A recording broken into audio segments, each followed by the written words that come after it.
countries who had been battling for years. The king decided it was time to send in his most elite unit to conquer the enemy once and for all. The enemy was smart, fierce, and determined, but the king believed in his army and sent them to war against the enemy. The day of the battle came, and the fighting began. One soldier went in, and almost immediately was shot. He sat down in the middle of the battlefield, took out his first aid kit, and began treating his wound. Within seconds, he was hit by a second bullet and was killed. A few minutes later, a second soldier was running, and he too was shot. But at that moment, he understood there was only one way to win. And so he kept going. He kept fighting, he kept shooting until they conquered the enemy.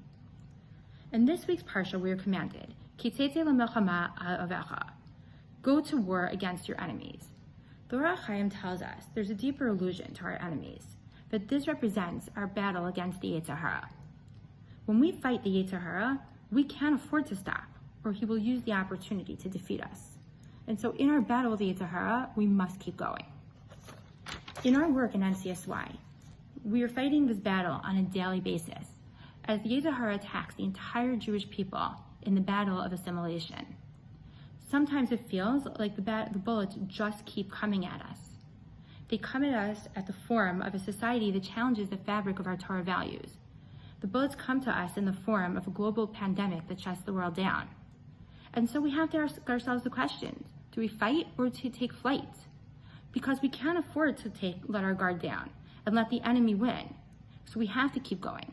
One program, one Zoom, one Shabbos, one summer at a time. The Shem MiShmuel tells us that the greatest obstacle in fighting the seitzei is when we stop believing in ourselves. So let's remember, when we believe that we can do it, when we choose to fight and not take flight, when we believe nothing can stop you, and we remember that we are Hashem's elite unit, then we will be zocha to see the enemy defeated, and we will see the pillars of our holy work for generations to come.